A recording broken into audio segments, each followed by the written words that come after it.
So Fiserv is one that I'm looking at, and I haven't pulled the trigger on it yet. So let's go over it. So again, this isn't a recommendation to buy or sell. This is just me walking through my process. So Fiserv's a pretty interesting company. It was perceived as a high growth company, and then their earnings came out last quarter, and the price was cut in half. That's where you see this big drop off from here from 126 to 60. And if you go out further, like during the height, it was over 237. So from 237 to 66 in a very short amount of time, feels like a roller coaster. And a lot of Wall Street people say you shouldn't try to catch a falling knife. But sometimes things get so cheap that they start to look interesting again. So what is Fiserv? You probably haven't heard of them, but you've probably seen their product. They have those Clover payment systems that you see in restaurants and stores, and that's very popular and growing. And the reason for the drop off was that as a fintech company that was perceived as high growth, it was very attractively priced and seemed to be growing a lot, especially overseas. But they were sort of lumping their overseas stuff together and not breaking it out. So, Latin America was considered one piece, and they said it was growing a lot in terms of volume. But then the earnings call came out, and then it turned out that a lot of the growth in Latin America was due to Argentina. And in Argentina, they are having currency problems, as you saw, and the current administration decided to lend them $20 to $40 billion to keep them from collapsing. And if your currency is in free fall, think about what happens if you have a payment processor and you do X number of transactions, and then the currency gets cut in half. You're still processing the same amount of payments, but the price of everything doubled, so it looks like your volume there doubled. And they were showing that as, incredible increase in business in Latin America, but a lot of it was just due to the currency depreciation in Argentina. And when that became clear in the conference call, the price tanked. But now it looks interesting again. So accounting issues normally scare me off because, as Warren Buffett said, there's usually never only one cockroach in the kitchen. And if you find one problem, you probably find more. But this has gotten so cheap. And it is something with a moat that it's kind of interesting. So as I said, if you go to restaurants and you've seen that Clover app, it's very distinctive. And it's got that annoying thing where it makes you tip on everything, even if you are just getting takeout or something like that. But after the price cut, now it's trading at 10 times earnings. And I've said before, anything that you consider buying, you should compare to the default option, which for most people should be buying the S&P 500 index. And that is currently trading at 30 times earnings. So at 10 times earnings, this seems kind of interesting. And as I said, Clover is widely used and growing, but just how much is hard to tell because of the funky accounting. But they also have something that most people don't understand or talk about, and that's core processing for banks.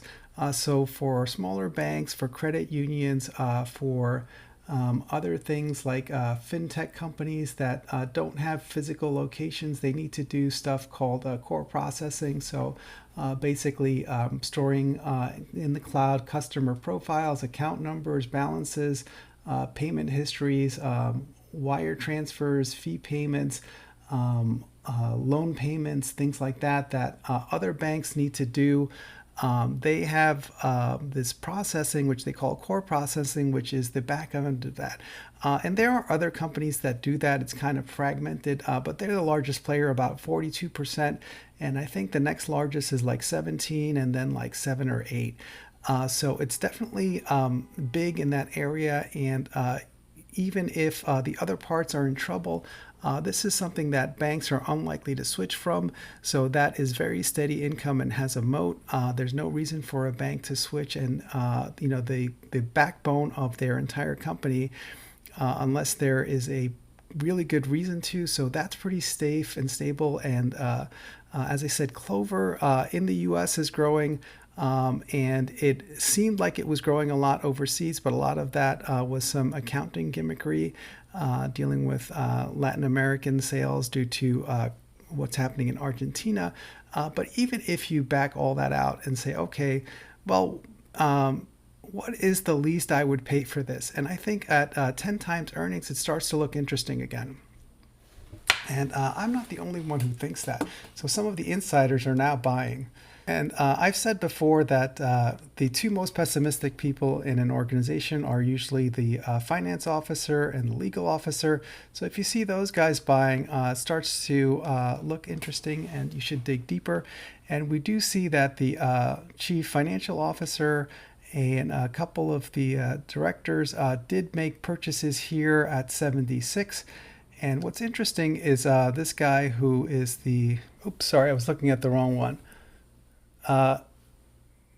So we've got purchases by the two most pessimistic people in any organization, the legal officer and the financial officer.